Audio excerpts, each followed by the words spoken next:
full House schedule. Congress faces electing a speaker, a debt limit deadline, and Hillary Clinton's Benghazi testimony. Leaning to the left, Trudeau's Liberal Party prevails in Canadian elections. Synod struggles. Participants express concerns over working documents from last year. And cricket diplomacy. The Vatican team takes on Muslims as a way to bridge the religious cultural gap. Those stories and more on EWTN News Nightly for Tuesday, October 20th, 2015.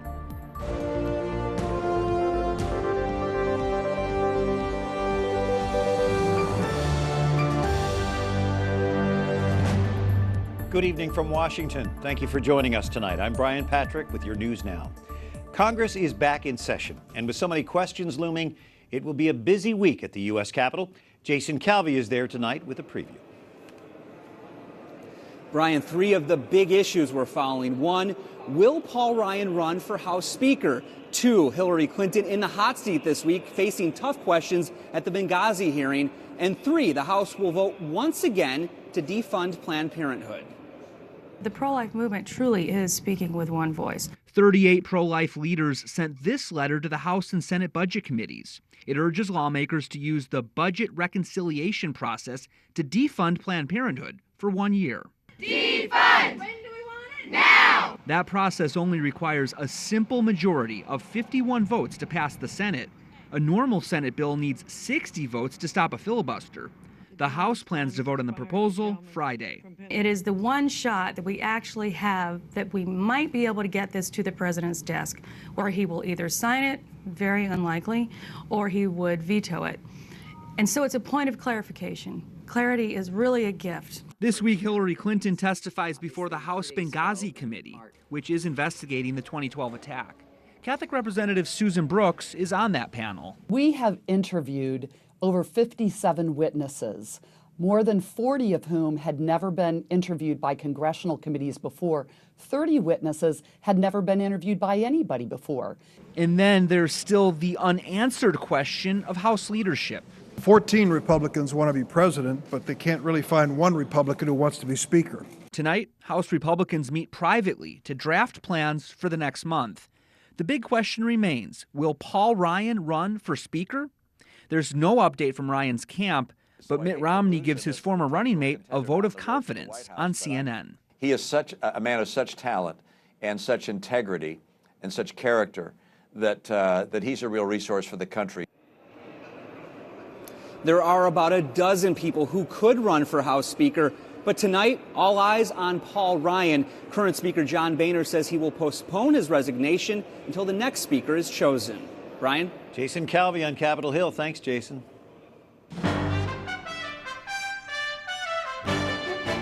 Other stories our EWTN News Nightly team is covering in today's world. A blow to the pro-life cause in Canada, where voters elect the Liberal Party's Justin Trudeau as their Prime Minister. At 43, he'll be the second youngest Prime Minister in Canadian history. Mark Irons is here with more tonight. Mark? Brian, Justin Trudeau's father, Pierre Trudeau, was Prime Minister in 1969 when abortion was made more easily accessible in Canada. Since then, the Canadian pro-life group Campaign Life Coalition reports 4 million abortions have been performed in Canada. Abortions are allowed for any reason throughout all 9 months of pregnancy up to the moment of birth. How can you make abortion any more available here in Canada when you don't have a law regulating it at all? But what he can do is increase access. Canadian pro-lifers will need a louder voice after last night's election of Justin Trudeau as Prime Minister. This is what positive politics can do. Jeff Gunnarsson, Vice President of Campaign Life Coalition, sees it differently. This is really bad for the pro-life movement. He says little was accomplished for the pro-life cause under the leadership of Conservative Prime Minister Stephen Harper. We've just recently passed RU 486, the abortion pill. That will be widely accepted. Gunnarsson says under Trudeau's Liberal leadership, the Canadian government may also provide money to third world countries for abortions. And Parliament may pass a new law loosening restrictions on euthanasia and assisted suicide. Which creates great concerns about whether or not they're going to be willing to listen to Canadians who are very concerned, the disability community, elderly people who are very concerned that their lives will have some protection This concern may actually further motivate pro-life groups. Continue to educate, whether it's within the schools, through social media, through billboards, advertising, rallies. For Catholics fighting for life issues in Canada, the Archbishop of Ottawa, Terence Prendergast, says they need to pray, fast, and engage themselves in the political process. Brian. Thank you, Mark. The top U.S. military officer meets with commanders in Iraq today for updates on the battle against ISIS. On his flight there, Marine General Joseph Dunford said reports of Iraq asking Russia for airstrikes are no longer in play. He says Iraqi leaders claim they have not requested Russian airstrikes. And as the violence in the West Bank continues, an Israeli man dies in a clash with Palestinians. The man was run over by a truck after he allegedly hit the truck with a stick. The driver reportedly turned himself in, saying it was an accident. Meanwhile, a young Palestinian stabbed an Israeli military officer before Israeli forces shot and killed him. The Israeli army says the attack came during a violent riot of Palestinian demonstrators. An outspoken Synod father describes his concerns today over last year's controversial interim report. That document was already saying things which I know were only said in the hall by at the most two or three people. But it was presented as if they were the reflection of the Synod. Cardinal Napier was joined by two other bishops, one from Spain, the other from Mexico, at the Vatican's daily press briefing today. Cardinal Wilfred Napier is the Ordinary of the Archdiocese of Durban, South Africa. Your Eminence, it's a blessing to have you join us. Can you tell us where we stand with the Synod meetings right now? At the moment, we've gone through the interventions, those individual contributions. Then we've had the group discussions. And now we've reached the point where the reports have been given from the different group discussions, and the final document is in the process of being drafted. What issues are of most importance to the people of your country, South Africa, versus maybe here in the United States? I think there are two things that we are really concerned about. The one is we wouldn't like our marriages to go the same way as they're going in the West. And therefore we consider that preparation for marriage should be much more thorough. It should be more like a discernment of a vocation towards marriage rather than simply just getting married. That would be the one issue, preparation. And the other one would be how do we sustain the good marriages that we've got through marriage movements like Couples for Christ, Marriage Encounter, and movements of that kind. Are you able to keep up personally with some of the couples and families within your archdiocese, and how do you do that? I do it mainly through those marriage and family movements, Couples for Christ, Marriage Encounter, Engaged Encounter, and also one that's from France called Equipe de Notre Dame, our Teams of Our Lady. And these are the ones that invite me to quite often to different functions, and in that way I keep in touch with them. But we also have a marriage and family desk at the Archdiocese at our Chancery office. So finally, as we're entering these last few days of the Synod, how has this experience been for you and your brother bishops? From what I've heard, it's been a very good experience. Those who've been here for the first time are almost overawed to see how it's coming together at the end. And especially how, when we draw from all over the world, people eventually come to more or less the same position concerning what needs to be done about marriage and family life. And after the Synod wraps up this weekend, I would imagine there's a good deal of work ahead in this area, is there not? Oh, yes, I think this is when the work really starts. We've done all the talking. Now we get home and we've got to try and see what are the best ways in which we can start putting some of the brilliant ideas that have come forth, how we can start putting those into practice. From the Archdiocese of Durban, South Africa, His Eminence Cardinal Wilfred Napier. Thank you so much for being with us, Cardinal Napier. You're welcome. It's been a pleasure. Thank you. And some lawmakers in Europe call on the EU to defund Planned Parenthood. Several members of the European Parliament want an investigation into the Planned Parenthood scandal in the U.S., as well as the International Planned Parenthood Federation. The IPPF receives funding from the European Commission. Parliament members are asking the EU to cut off funds until an investigation is carried out in Europe.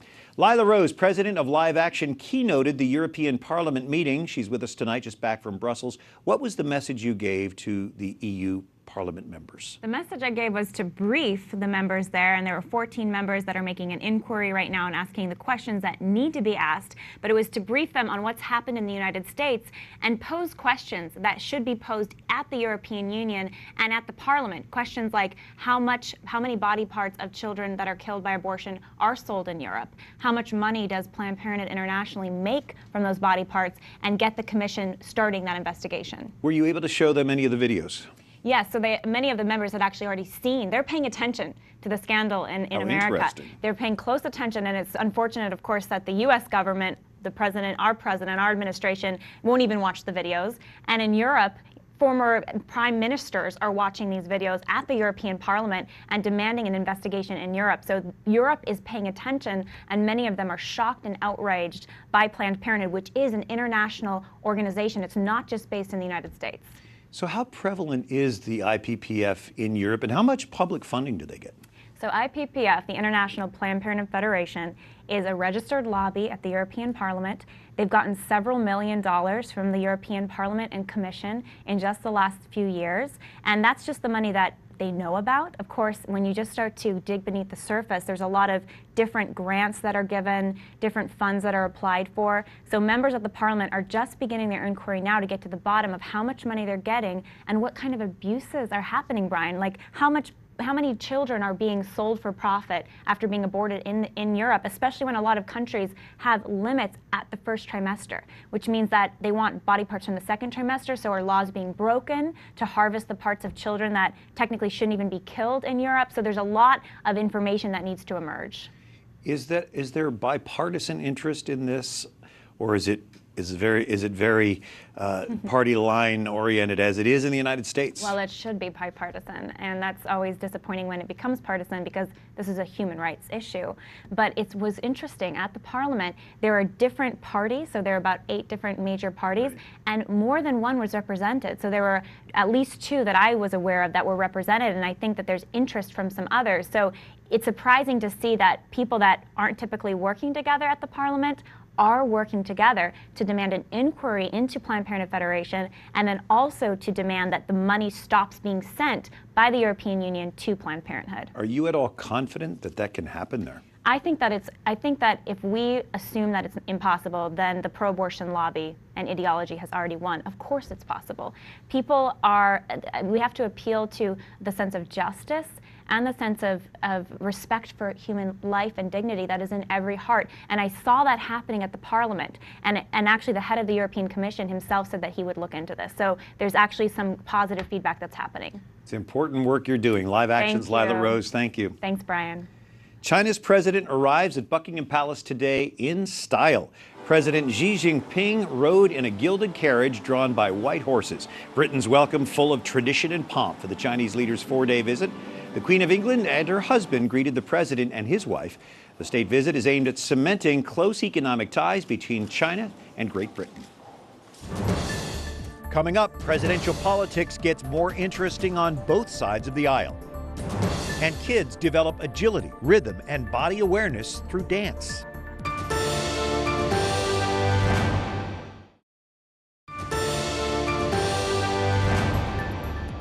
Corruption is a cancer on society, a tweet from Pope Francis on this Tuesday. Thanks for joining us this evening. I'm Brian Patrick. Jim Webb drops out of the Democratic race for president. The former Virginia senator considers launching an independent bid instead. From the White House tonight, Catherine Zeltner has more on the 2016 race. Catherine? Brian, Webb has trailed badly in the Democratic race, polling at the back of the pack. As he exits the stage, Democrats now wait and see if Vice President Joe Biden will enter. Tonight, we take a look at how voters think the 2016 race is shaping up. With a few notes and pictures, Jeb Bush's latest campaign ad backs up what the candidate says about Donald Trump. Across the spectrum of foreign policy, Mr. Trump talks about things that as though he's still on The Apprentice. Bush weighed in after Trump's comments turned political and personal. Trump said 9/11 was partially Jeb's brother George W. Bush's fault. He said we were safe. Well, the fact is we had the worst attack in the history of our country during his reign. Jeb said we were safe during his reign. That wasn't true. The debates played out for days through that Bush ad, Twitter exchanges, and weekend talk show interviews where Trump said if he'd been president, 9/11 wouldn't have happened. While Trump still leads the GOP pack, a new CNN ORC poll shows him trailing Hillary Clinton in a hypothetical matchup. Clinton gets 50% support, Trump 45%. The poll also shows that when just Democrats are asked about their candidates, Hillary Clinton gets more support than last month, with 45%, though closest rival Bernie Sanders does too, with 29%. The wild card remains Vice President Joe Biden, who hasn't said if he's running. When the CNN ORC poll asked if he should, fewer say yes today than in August. If Biden stays out of the race, Clinton's lead over Sanders grows. Meanwhile, the Biden announcement watch will continue. Today, Biden spoke at a ceremony honoring Walter Mondale, the former Democratic vice president who failed to win the White House. We will just have to wait and see if Biden will follow the same path. Brian? Thank you, Catherine Zeltner at the White House. Exercise and fun are obvious benefits for kids who take dance lessons, but there may be deeper benefits to a child's development. Have fun. Ready? There are plenty of smiles as dance class begins. These kids are not just learning dance moves, they're learning routines that focus on rhythm, space, and body awareness. There's so many benefits for kids learning how to dance at such a young age. It's a wonderful exercise. It's great social skill building, motor skills, general gross motor skills. It's wonderful just for self-esteem and body awareness. That's the biggest thing, and having fun. Physical activity also improves a child's coordination and agility, according to the American Academy of Pediatrics. At that age, it's very hard for the students to actually have a performance or a show, as a lot of the older kids get to have. And it gives parents a chance to see their student and what the student's been working on. It also gives the child a chance to show their parents what they've worked on, and gives them extra motivation to push for that last 5 minutes. Parents say they see the results. She's able to focus better. I think that she really likes the class environment so that she can watch others and pick it up. So it's just a wonderful physical activity. Staying active is a plus at any age and for people in all walks of life. Bishop Thomas John Joseph Paprocki of the Diocese of Springfield, Illinois, plays hockey and runs marathons. He's joining us by Skype from Springfield. Your Excellency, you just completed your 21st marathon in 21 years. What motivates you to run so much? Well, I originally got into running to stay healthy. There's a history of heart disease in my family. 3 of my grandparents died in their 50s. So I thought if I want to live past 55, I better do some exercise. And it's worked. It's kept me active and allows me to continue to do active things like playing hockey and other sports. And you raise money with your running. What cause do you support and why? I support a variety of causes over the years. The cause that 2 causes I've supported this year here in the Diocese of Springfield in Illinois, Catholic Charities Legal Services that we started to provide legal services, volunteer legal services for people who are in need. And I also support in the Archdiocese of Chicago, the Chicago Legal Clinic, which I co-founded to provide legal services for the poor. So we're calling this Running for Justice and trying to help provide legal services for people in need. I wonder if there's a connection also between staying active and the interior life. Well, definitely. I think I have found that not only has running and playing hockey and other sports kept me physically active, but mentally and spiritually, I think there's great benefit to that. Also, while running a marathon, I usually take a finger rosary with me, and I'm praying the rosary on my finger while I'm while I'm running the marathon. And you can say the whole rosary while you're running a marathon. It took me 4 hours and 49 minutes. So I said 200 Hail Marys, all 20 decades of the rosary. Covering all the mysteries. So you mentioned hockey. Now that's a sport that's pretty tough on a body, and I'm sure you play a lot of younger guys. How do you stay in the game? Well, I play with a lot of players my age. We've been playing together for a number of years, but again, it's just keeping in shape and exercising that's kept my weight down. I'm about 5 pounds more than I was when I graduated from high school, and so I've been able to continue to stay active that way. I think they understand maybe I'm not quite as fast as or quick as I used to be, but I'm still able to compete with them. Bishop Paprocki, are you able to share the gospel through sports? Definitely. In fact, I wrote a book about that called Holy Goals for Body and Soul. And in that book, I describe 8 steps for connecting sports with God and faith. And so it deals with things such as fear, failure, and frustrations that we face not only in sports, but in everyday life. And then our responses to that, such as fortitude, faith, family, friendship, and fun. And those are the steps that I suggest, the ways that we can keep connected with God in sports as well as in everyday life. Well, you inspire us, and it's always great to visit with you. Bishop Paprocki from Springfield, Illinois. Thanks for being with us on News Nightly. Thank you. Up next, Afghanistan remains a hotbed of violence as the U.S. holds a steady presence there. And St. Peter's Cricket Club plays a Muslim team, strengthening interfaith relations.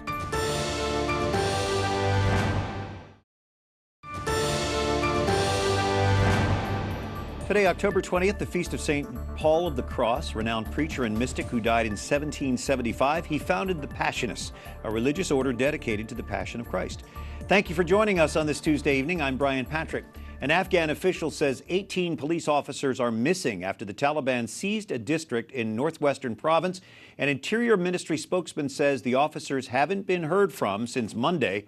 A Taliban spokesman says they are detaining the police chief who was wounded in a battle along with 13 other officers.